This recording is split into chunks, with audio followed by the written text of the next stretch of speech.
Croissance verte, c'est maintenant sur Medi 1 et merci de nous rester fidèles. Direction la Côte d'Ivoire où la pollution plastique et la déforestation représentent de sérieux défis environnementaux aggravés par une urbanisation rapide et des infrastructures de gestion encore limitées. Face à cette urgence écologique, des ONG comme Main Forte Côte d'Ivoire, en collaboration avec les pouvoirs publics, mènent des actions concrètes sur le terrain, campagnes de sensibilisation, tri à la source, opérations de nettoyage et reboisement. L'équipe de Croissance Verte s'est rendue sur le terrain pour constater les efforts engagés.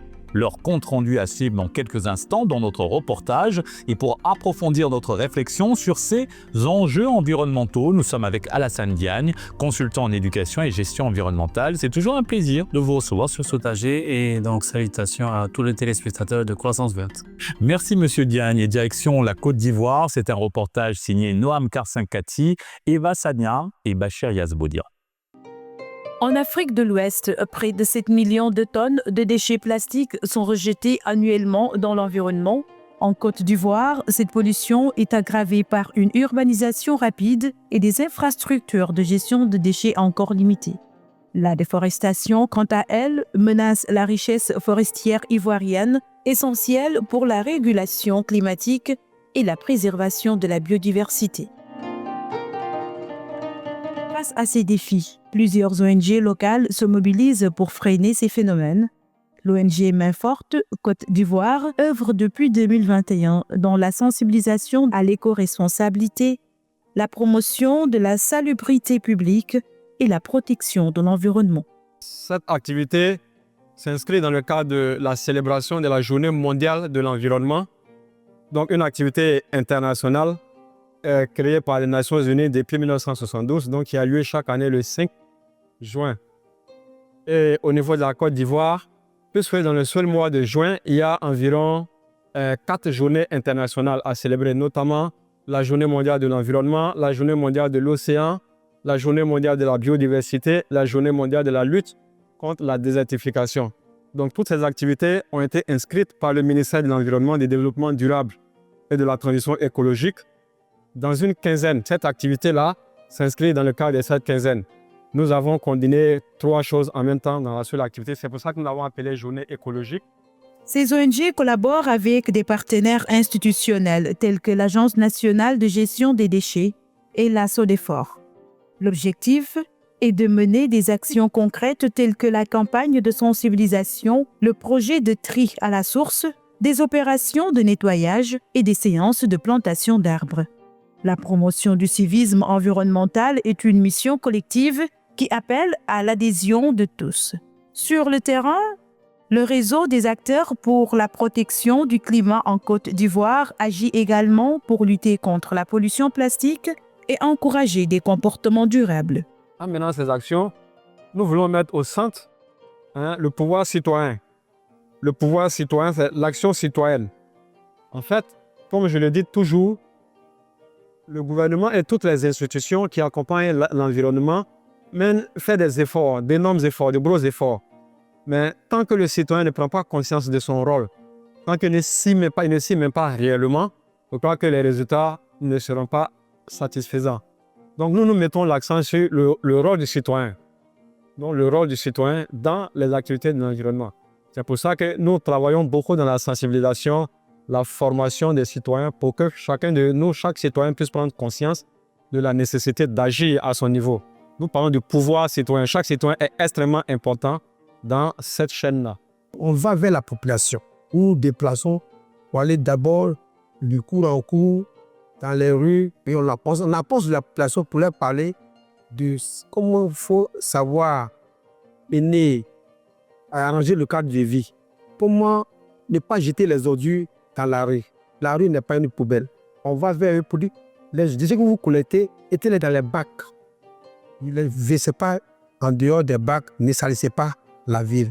Mettez ça dans les poubelles. Voici notre mission que nous faisons. Et ne pas aussi jeter dans les caniveaux parce que ça va boucher les caniveaux puis ça va poser, l'eau va aller dans les maisons pour pouvoir créer des dégâts. Donc nous combattons cela aussi. Pour la cause commune, ces organismes s'appuient sur la jeunesse, les volontaires et les communautés locales pour diffuser les bonnes pratiques et renforcer l'engagement citoyen. Face à ce fléau planétaire, les initiateurs ont pour ambition de reboiser 20% du territoire ivoirien d'ici 2030. Le slogan « Un arbre pour la génération future » incite chaque citoyen à planter un arbre pour lutter contre le réchauffement climatique. La pollution plastique est un problème réel dans notre pays. C'est pour ça que nous avons bien voulu passer ce message. Le message que nous voulons passer aussi, c'est que conformément aux objectifs du ministère de l'Environnement, c'est que la Côte d'Ivoire s'est donné pour objectif de reboiser environ 20% de son territoire d'ici 2030. Et donc, dans le reboisement, on entend planter des arbres. Nous avions voulu simplement faire comprendre aux citoyens que c'est chacun de nous, chacun doit planter un arbre. Ce qui me motive aujourd'hui pour cette cause-là, c'est que nous avons une seule terre.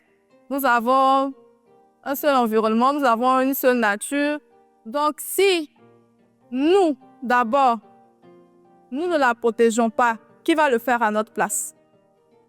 Il faut penser aux générations futures. Quand nous ne serons plus là, qu'est-ce que nous allons laisser derrière nous? Quel avenir nous allons laisser derrière nous? Une terre totalement détruite. Je veux participer à un monde plus sain. L'action de ces ONG et partenaires s'inscrit dans la quinzaine nationale de l'environnement, du développement durable et de la transition écologique. En marge de la célébration de la Journée mondiale de l'environnement, placée sous le thème « Mettre fin à la pollution plastique », une opération de collecte de déchets plastiques autour du palais de la justice s'est tenue. Les semences qui étaient à l'intérieur, là, ces sachets-là, les étouffaient. Pourquoi? Parce que ça ne transpirait pas. Pourquoi? Parce que c'était hermétiquement fermé. Mais depuis quelques années, la tendance mondiale est de lutter contre tout ce qui est pollution, notamment la pollution contre tout ce qui est sachets, les plastiques et autres. Malheureusement, nos océans. Aujourd'hui, on va poser un acte simple. On va enlever ça, on va jeter. Les enfants vont prendre, ils vont s'amuser, mais on ne sait pas la finalité. Nous sommes en saison des pluies, pardon. Nous sommes en saison des pluies. Ce matin, la pluie a charrié pas mal de déchets. Et qu'on sait que l'eau suit la pesanteur, ça suit la pente. Ça va charrier ce sachet que puis aller jeter dans un cours d'eau. Au fur et à mesure, on va retrouver ça dans la mer, dans les océans. C'est pourquoi les grands décideurs, les scientifiques, les techniciens se sont réunis et disent désormais, on va produire, on fera la production agricole, la production forestière, si vous voulez, désormais avec des sachets, oui, mais biodégradables. Ça veut dire que ça, on met dans le sol, il va se dégrader seul d'état. Le civisme doit être au cœur de toute action citoyenne. Parmi ces formes, le civisme environnemental occupe une place cruciale.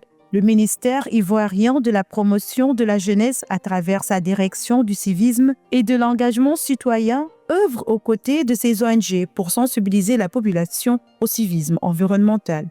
On assiste vraiment à un comportement qui est à déplorer. Voilà, par rapport à la population. Voilà, on voit que les déchets plastiques pilulent un peu partout, ce qui n'est pas normal.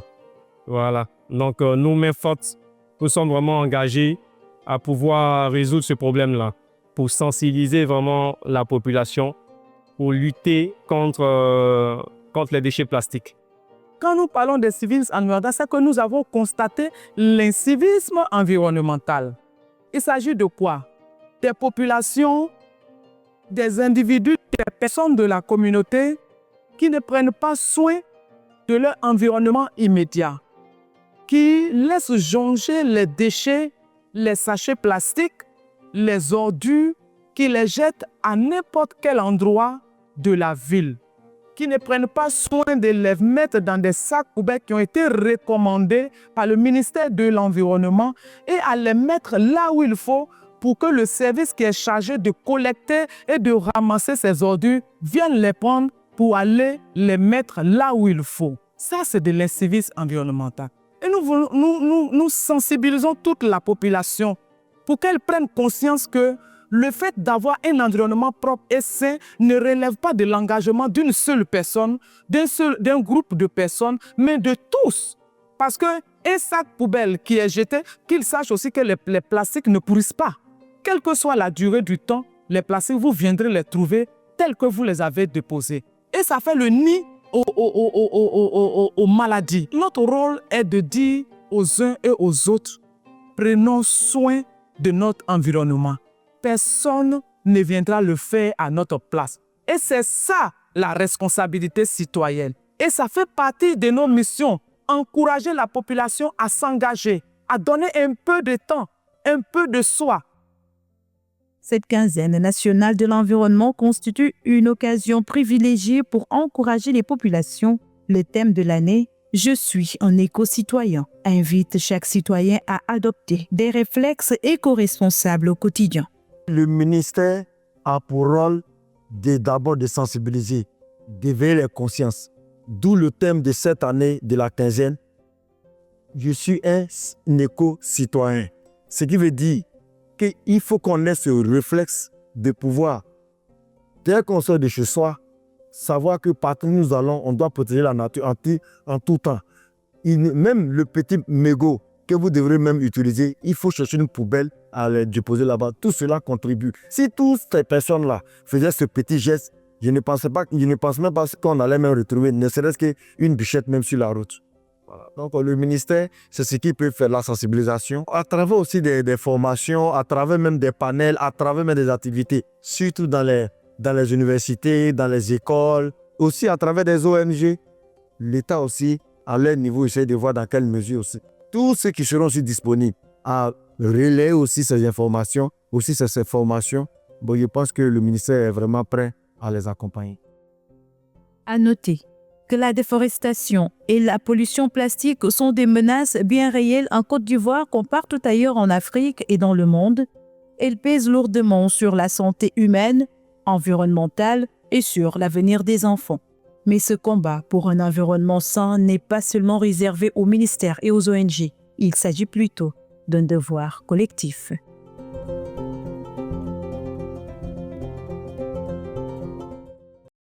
De retour sur le plateau de Croissance Verte et nous sommes avec M. Alassane Diagne, consultant en éducation et gestion environnementale. Monsieur Diagne, comment analysez-vous aujourd'hui l'évolution de la pollution plastique, notamment dans les zones urbaines, comme nous l'avons vu dans ce reportage? C'est encore un grand fléau. Donc, dans la plupart des villes, donc aussi bien dans les villes africaines que dans le monde. Et il y a beaucoup d'initiatives, c'est vrai. Donc, on salue donc cette initiative pour la ville à Abidjan. Mais encore une fois, tout est question d'éducation environnementale à la source. Ça part donc du petit enfant qui est au jardin d'enfant pour lui donner donc les réflexes de traitement, de tri sur les déchets. Ensuite, il y a une véritable volonté politique.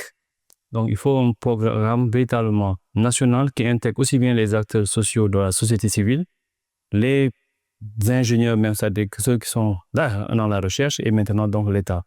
Donc il faut qu'il y ait quand même une synergie des actions entre ceux qui sont des actions citoyennes et aussi donc la volonté politique. Et aussi il faut des financements. On ne peut pas donc traiter cette problématique sans qu'il y ait donc des fonds qu'on peut donc véritablement affecter à ce secteur de traitement des déchets. À part la pollution plastique, il était aussi sujet de reforestation dans ce reportage. Donc, la déforestation s'intensifie malgré les alertes.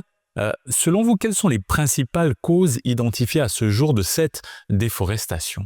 On voit un grand boom immobilier. Donc, les villes sont carrément tout un amalgame de béton, de fer. Donc, voilà un peu.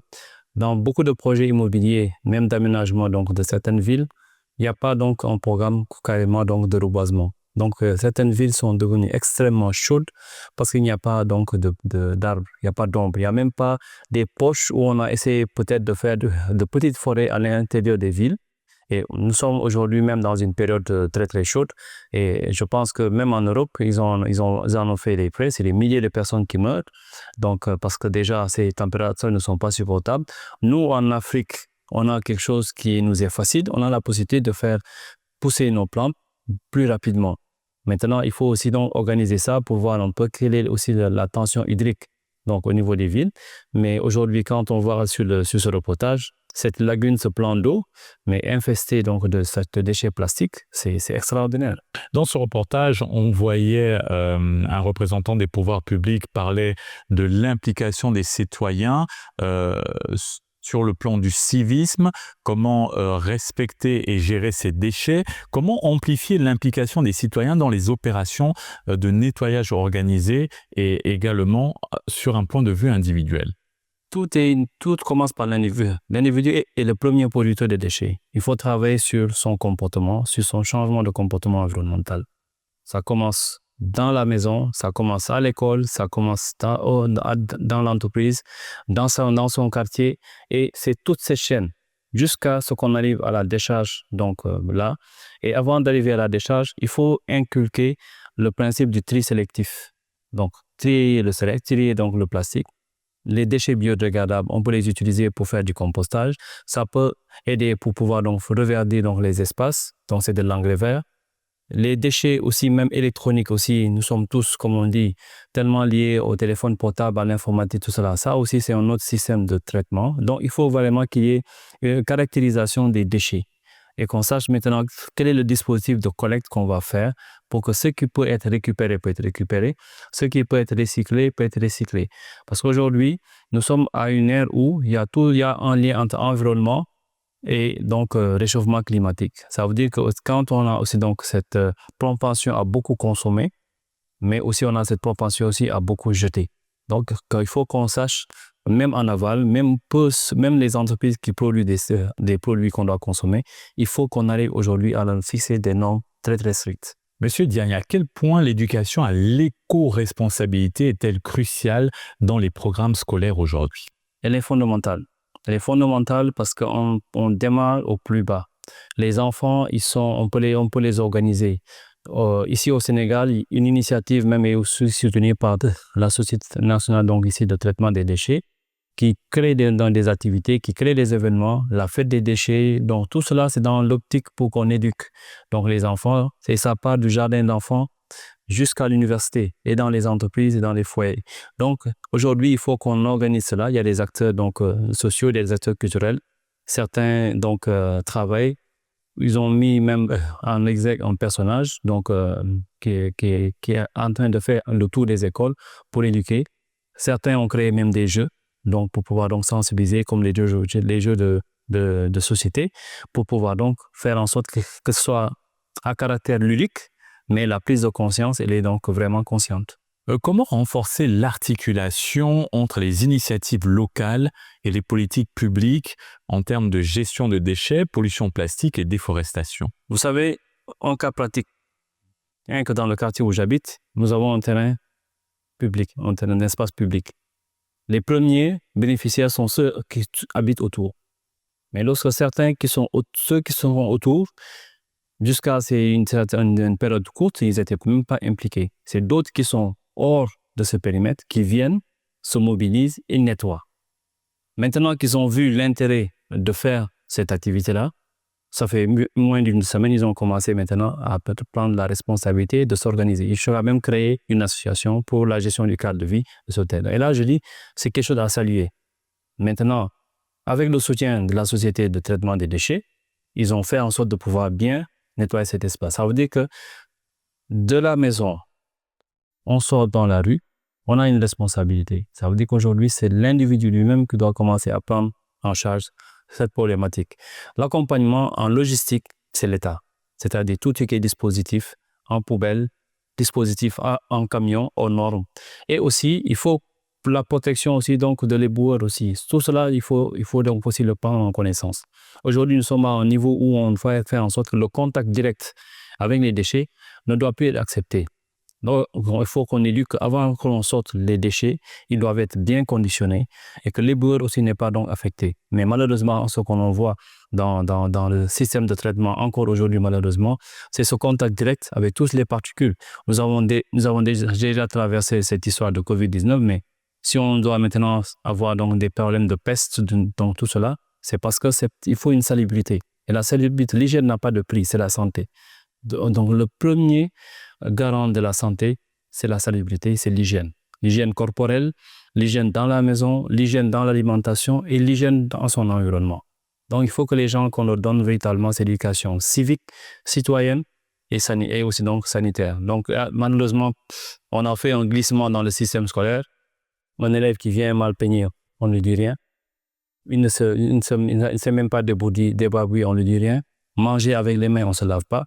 Il a fallu qu'il y ait maintenant ces pandémies qu'on mette maintenant. Mais le simple principe de se laver les mains vous met à l'abri au moins de 90%. Restons justement sur l'éducation et la jeunesse. Quel appel lanceriez-vous à cette jeunesse africaine pour qu'elle devienne actrice du changement environnemental? Il faut qu'ils s'impliquent. Aujourd'hui, vous savez, nous sommes à l'ère des médias. Nous avons grandi avec les dessins animés. Où, par exemple, l'Occident nous a vendu sa vision.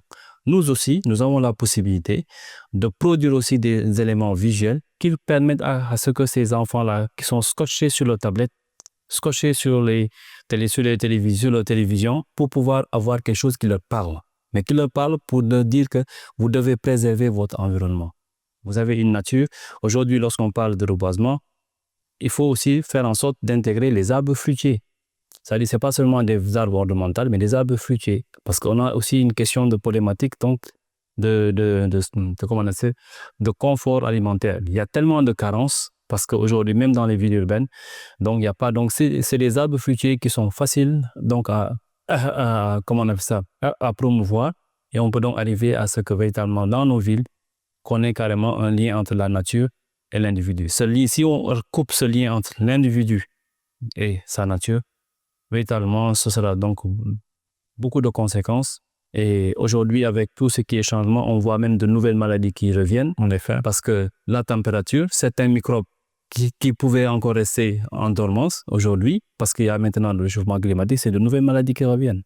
Donc aujourd'hui, il faut chaque individu est responsable de son empreinte, je vais dire environnementale, sur la surface de terrain sur laquelle il vit. Selon votre expérience, quel modèle reproduire pour amplifier donc ces actions concrètes en faveur de l'environnement et contre la pollution? Il faut vraiment que tous les acteurs se mettent carrément en synergie. Et aujourd'hui, c'est une question, tout se joue avec la communication. Donc cette communication-là aujourd'hui, elle doit être pédagogique. Elle doit aussi faire sonner aussi l'alerte. Donc, je pense qu'il faut qu'on puisse arriver à cela. Tout dernièrement, aujourd'hui, on parle de tout ce qui est transition énergétique, d'accord, mais il y a aussi le fait que tout ce qui est outils pour avoir accès à l'électricité, si on le met sur le schéma du solaire, après ces panneaux solaires, après ces batteries, ces déchets de production d'électricité, ils vont aller où? Nous n'avons pas un niveau d'industrialisation qui nous permet de pouvoir retraiter les panneaux solaires pour en faire du verre. Les batteries, c'est des batteries au lithium ou bien des batteries au plomb. Donc, vous voyez aujourd'hui que, OK, on a de l'énergie verte, mais le matériel qui produit cette énergie n'a rien de vert. Donc, il faut qu'aujourd'hui, qu'on puisse gérer du début à la fin. Le fin de cycle des produits que nous consommons, il faut arriver aujourd'hui à les intégrer. Et ça, c'est aussi une nouvelle éco-industrie qu'il faudra penser ou repenser afin qu'on puisse gérer du début jusqu'à la fin. Et là, c'est quelque chose que seuls les pouvoirs publics peuvent faire. C'est eux qui sont en mesure de mettre des milliards pour créer cette éco-industrie. Le reste, c'est un travail de la société civile, c'est un travail du ministère de l'Éducation, c'est un travail du ministère de l'Environnement, du ministère de la Santé, du ministère de l'Agriculture. Comment endiguer ou diminuer au mieux ces déchets qui se retrouvent dans nos rues et ensuite dans ces grandes décharges à ciel ouvert? Vous avez eu à travailler sur ces questions? On dit que le meilleur déchet est celui qu'on ne pollue pas. Aujourd'hui, s'il y a des possibilités que tout produit qu'on a utilisé, par exemple, on peut lui donner une seconde vie. On peut le transformer. Aujourd'hui, le déchet plastique, on en fait des tables bancs, on en fait des dalles, donc pour la rue, même pour l'asphalte. Donc, il y a beaucoup de technologies aujourd'hui. Certains même récupèrent le plastique et pourront en faire aussi utiliser des fours de cuisine. Donc, ça veut dire aujourd'hui, toute la chaîne sur le plastique, on a donc les ingénieries pour cela. Ce qu'il faut, c'est accompagner aussi cette émergence éco-industrielle-là par des financements, qu'on puisse faire en sorte de pouvoir utiliser ces déchets pour faire donc les tablements. On a des problèmes par rapport donc, à l'équipement scolaire. On a des problèmes pour aussi les routes, le revêtement des routes. Il faut voir rien que dans une commune ici, je vais dire au niveau de Fas Médina, c'est la même chose. On fait des dalles et l'asphalte, c'est des trous. Donc, il faut vraiment que les gens soient aussi cohérents avec eux-mêmes. Donc, il faut qu'il y ait véritablement un plan bien cohérent, qu'il y ait un diagnostic véritablement profond et qu'il y ait aussi des mesures aussi de rétorsion. Il n'est pas normal de boire une bouteille d'être dans sa voiture, de le jeter comme ça par la fenêtre. Aujourd'hui, on avait les petites tasses de café tout bas. Aujourd'hui, c'est des tasses en papier. Mais il y a toujours ce problème. Mais il faut qu'on ait un dispositif. Où est-ce qu'on va jeter ces déchets-là? On les récupère. On peut donc les retraiter à nouveau. On parle de plastique donc biodégradable, d'accord? Mais est-ce que nous, en Afrique, nous avons une industrie pour faire ces plastiques biodégradables? Une autre question que nous pourrons nous poser ou bien approfondir dans une autre émission. Merci, Monsieur Alassane Diagne. Merci beaucoup et vraiment alors, tous mes encouragements à cette ONG main forte pour cette initiative. Et c'est sur ces belles paroles que s'achève cette émission. Très bonne suite des programmes sur la Panafrica de Médias.